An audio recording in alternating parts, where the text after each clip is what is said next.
इस वीडियो के अंदर मैं आप सभी लोगों को बताऊंगा कि डेटा एंट्री ऑपरेटर का काम एग्जैक्टली क्या होता है, यानी कि बैक ऑफिस किसे कहते हैं, बैक ऑफिस के अंदर क्या काम होता है, डेटा एंट्री ऑपरेटर बनने के लिए क्या एजुकेशन लेना पड़ता है, क्या रिक्वायरमेंट्स होती है और डेटा एंट्री ऑपरेटर की सैलरी कितनी होती है। इन सभी के बारे में मैं आज आपको इस वीडियो के अंदर बताने वाला हूँ। तो चलो इस वीडियो की शुरुआत करते हैं। दोस्तों, सबसे पहले मैं आप सभी लोगों को बताता हूँ कि बैक ऑफिस क्या होता है।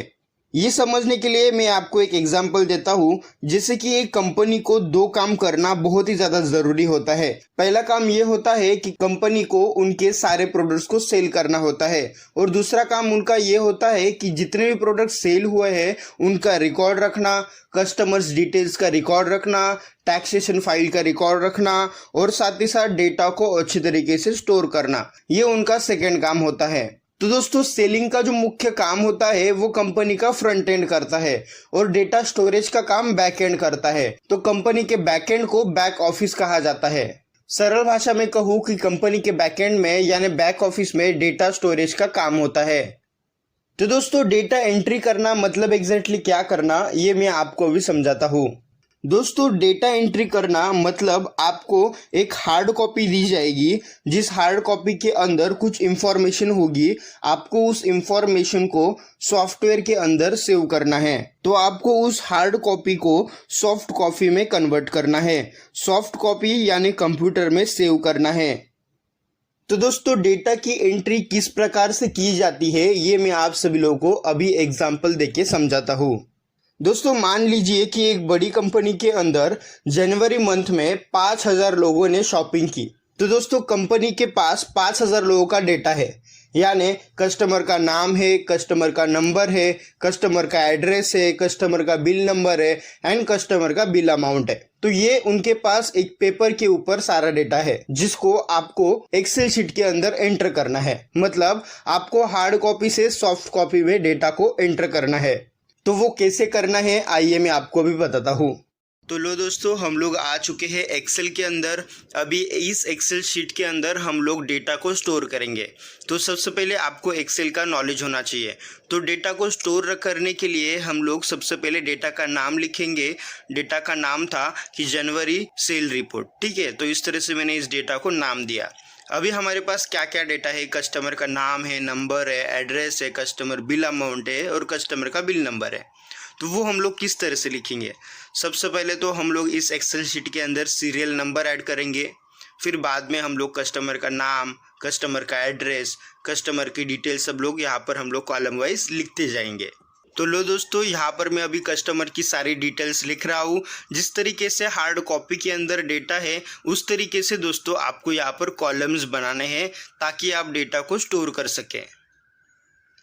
तो सब डेटा लिखने के बाद हम लोग सीरियल नंबर लिखेंगे, जैसे 1 2 3 4 ऐसा कितने नंबर तक, 5,000 नंबर तक, क्योंकि 5,000 नंबर का डेटा है हमारे पास। 5,000 लोगों को प्रोडक्ट सेल हो गए हैं जनवरी मंथ में, ठीक है। तो हम लोग इस तरह से 5,000 नंबर लिखेंगे। फिर कस्टमर का नाम, कस्टमर का सब डेटा जो भी हमारे पास अवेलेबल होगा उस तरीके से हम लोग यहाँ पर एंटर करते जाएंगे। जैसे कि हमारे पास कस्टमर का डेटा है अमर गुप्ता का एड्रेस XYZ है, अमर गुप्ता का नंबर ये है, अमर गुप्ता का जो बिल अमाउंट है वो 11,000 है, साथ ही साथ उसका बिल नंबर ये है। तो इसी तरह से दोस्तों हम लोग लोगों का सब डेटा इस एक्सेल शीट के अंदर एंटर करेंगे। तो इसी को दोस्तों हम लोग कहते हैं डेटा एंट्री करना।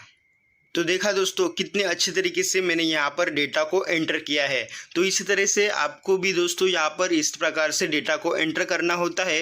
डेटा अलग अलग होता है लेकिन स्टाइल दोस्तों सेम ही होती है।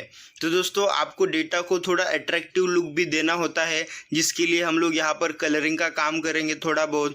तो इस तरीके से दोस्तों डेटा को सही प्रकार से एंटर करना होता है। तो दोस्तों, अभी हम लोग जानते हैं कि डेटा एंट्री ऑपरेटर बनने के लिए क्या एजुकेशन लगता है।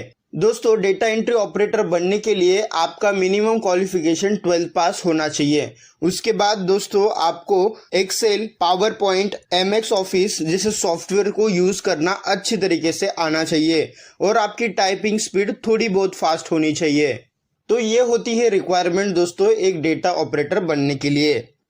अभी हम लोग जान लेते हैं कि डेटा एंट्री ऑपरेटर बनने के बाद हम जॉब के लिए कैसे अप्लाई करें।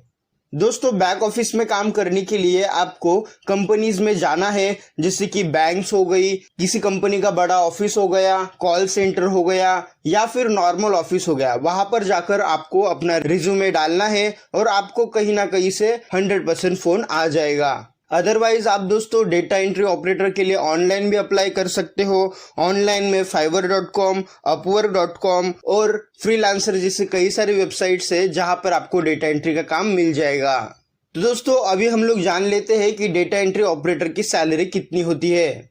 दोस्तों, एक अच्छे डेटा एंट्री ऑपरेटर की सैलरी 15,000 रुपए से लेके 20,000 रुपीज के बीच में होती है। फिर बाद में जैसे जैसे आप कंपनी के ओल्ड एम्प्लॉयज होते जाते हो, वैसे वैसे आपका पोस्ट भी चेंज होता है और आपकी सैलरी भी चेंज होती है। तो उम्मीद करता हूँ दोस्तों आज का वीडियो आपके काम आ गया होगा। इस वीडियो को शेयर करके लोगों की मदद करो। आपका प्यार देने के लिए और ऐसे वीडियोस हर रोज देखने के लिए सब्सक्राइब करें हमारे चैनल को। धन्यवाद।